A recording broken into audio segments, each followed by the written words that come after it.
Jeff Fillion. Mais je trouve que Pierre-Carl Péladeau est présent à chaque rencontre des Alouettes. Quand il n'est pas là et il est en vacances, il se prend en photo en montrant qu'il les écoute à la télé. Il n'a pas eu peur de dépenser. Il dépense au maximum. Tu sais, là, il vient de signer Austin Mack puis tout.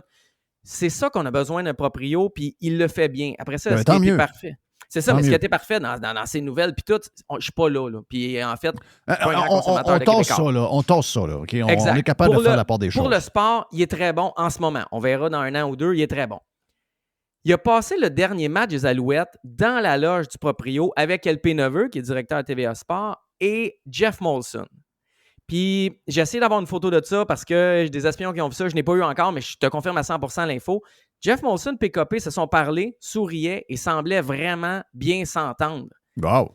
C'est deux gars qui, généralement, on n'aurait pas pensé les voir ensemble. Puis je me demande pourquoi ils étaient ensemble. J'ai posé des questions. Parce que les relations d'affaires de PKP avec beaucoup de monde, c'est tough. Vraiment? Oui. Il n'est pas un gars facile à cerner. Puis combien de fois on parle du retour des Nordiques bloqué par Jeff Molson? Ouais. Puis PKP est en arrière du retour des Nordiques. Mais là, à 2 milliards, ça arrive. 2 milliards US, ça n'arrivera pas. Là. On s'entend. C'est ça, patente. Là. 3 milliards canadiens, les Nordiques, oublie ça, c'est fini. Ça vient de se fermer pour toujours. Ouais. Fait que pourquoi tu penses que Jeff et PKP sont ensemble? Moi, je pense que c'est pour les droits de TV. Là. Locaux, là. Je parle pas du national. Exact, les régionaux locaux du Canadien. On est-tu à la même place?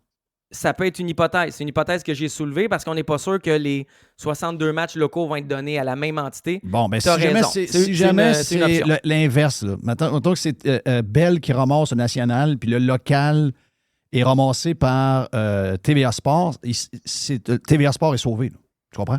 Oui, mais TVA Sport ne ramassera pas les 62 matchs. Tu sais, Bell, les propriétaires du Canadien, ça serait peut-être un split parce que ce qu'on me dit, c'est que les deux compagnies en ce moment rentrent pas dans leur argent avec l'argent qu'ils dépensent pour le Canadien. Puis quand tu renégocies un contrat, la plupart du temps, avec l'inflation, tout, tu le renégocies à la hausse. Fait que les deux entités, autant Bell que Québécois, ont peur de payer encore plus cher pour un produit qu'ils ne sont pas capables de rentabiliser en ce moment. Ouais. Est-ce qu'on est en train de s'associer? Ça, c'est une option. Tu sais, je veux dire, on pourrait les ramasser, les droits nationaux et ou régionaux, à deux puis faire un split, comme on fait en ce moment avec la MLB. La MLB est splittée entre RDS et TVA Sport. Une année, la Série mondiale est sur un poste, l'autre année, elle est sur l'autre. Okay. Mais en même temps, la MLB, c'est petit. Moi, je vais te donner une hypothèse que quelqu'un m'a parlé. Je n'ai pas vérifié, je vais juste te lancer ça de même. LP Neveu était à RDS avant, est rendu à TVA Sport. Est-ce que LP Neveu est en train de réunir tout le monde puis peut-être de se placer les pieds pour retourner à RDS? Est-ce qu'il se place les pieds pour travailler avec le Canadien? Ou est-ce qu'il est en train de mettre tout ce monde-là ensemble pour peut-être tomber chez Amazon? Parce qu'Amazon va être dans le deal puis on va avoir besoin de quelqu'un d'expérience. Moi, je pense que dans 2 ans, puis là, c'est même plus 2 ans, c'est 1 an et 3/4 et 2/3, il y aura d'énormes changements. Puis ça va être la fermeture de TVA Sport. Ça va être un partenariat surprise entre RDS et TVA Sport. Ça va être...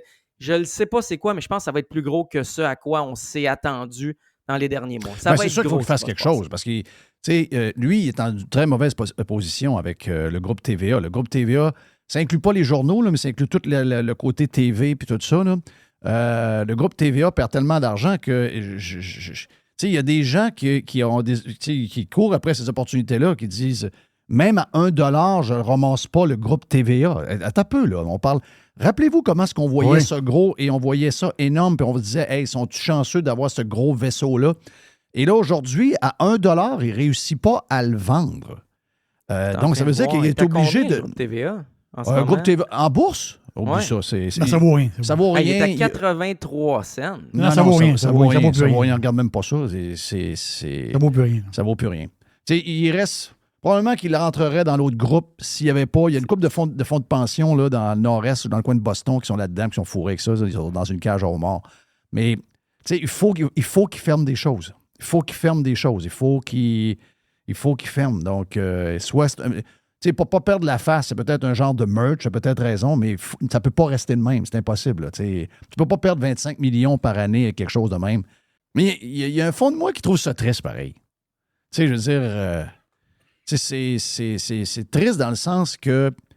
comment je peux le dire? C'est triste parce que, à un moment donné, ça te prend... Il y a un genre de... moi, la convergence ne m'a jamais fait peur. OK? Il y en a que ça leur fait bien peur. Puis dans une petite place, il y avait un moyen de communiquer avec un réseau de radio, puis de journaux, puis de TV, puis un ou deux concurrents à peu près de la même grosseur. Il y avait le moyen de parler au monde. Mais là, tout ça est éclaté. On est tout partout. Le monde est de plus en plus perdu. Puis, regarde, il y en a qui se réjouissent de ça. Je sais qu'il y en a qui se réjouissent de ça. Mais si, mettons, tu as ce joueur-là, parce que là, on se réjouit de ça parce que c'est des gens qui ont des idées complètement différentes des nôtres. On va revenir aux nouvelles que tu disais tantôt. Mais si c'était des gens qui travaillaient dans le sens qu'on aime et qui faisaient la job, c'est-à-dire de non pas être toujours en train de nous frapper sa tête le monde, mais qui s'occupaient de tout ce qui va mal dans notre société, donc à frapper dans le bon sens. Parce que les chroniqueurs, les médias de Québécois frappent la mauvaise gang, ils frappent toujours sur nous autres. Ils ne frappent pas sur les politiciens ben, ils ne frappent pas sur le modèle, ils ne frappent pas sur rien. Mais imaginez-vous si ce gros affaire-là avait servi les Québécois de la bonne manière. C'est une esti de machine à rebâtir le Québec de douette, tu comprends-tu? En ce moment, Jeff, à tous les jours, on devrait parler du système de santé qui n'est pas capable de soigner personne. Oui. Il faudrait revenir à tous les jours tant qu'on n'est pas capable de faire mieux en tant que société.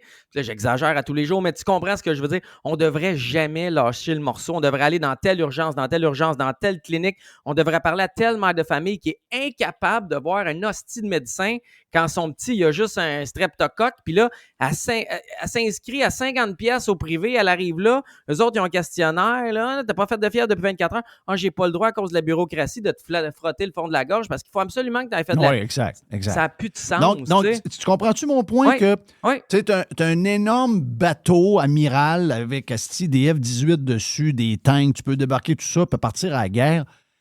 Puis j'y en veux à PKP pour ça. Je vais te dire, j'y en veux à PKP. Si, mettons, à un moment donné, j'avais la chance d'y parler, on s'est déjà parlé une couple de fois, puis tu es toujours un peu sur un coin, vite, en train de prendre une bière quelque part. Puis, c'est un gars spécial. Il y a un côté space. Il y a un côté un peu space. Puis, mais, tu sais, mettons, là, j'aurais une bonne discussion avec. J'aimerais ça parce que, Christ, tu avais le pouvoir de rendre le Québec avec la machine que tu avais à convaincre le monde d'embarquer dans Patente. Tu avais la machine pour convaincre les Québécois qu'on mérite mieux. On mérite d'avoir la place qui run le plus. Le Québec devrait être une place de riches. On aurait dû s'occuper de nos affaires. Il y avait l'outil pour le faire réaliser au monde. Ben non, il les a rendus plus cruches que jamais. Tu sais, Jeff, j'ai regardé le sondage un matin à TVA. Tu as vu, genre 72 personnes du monde au Québec voteraient pour Trump. Pour Harris. Tu l'as vu passer? Oui, je l'ai vu. C'est l'œuf et la poule. Tu sais, est-ce que le Québec voterait pour Harris, tu sais, comme majoritairement de même, fait qu'on sert la population québécoise?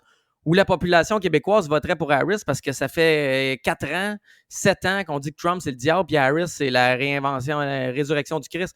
Tu sais, c'est quoi l'œuf, c'est quoi la poule? Est-ce qu'on a les médias qu'on mérite ou est-ce que le média traite la population qui est là, sans, tu sais, comme de niveau primaire facile? Regarde, je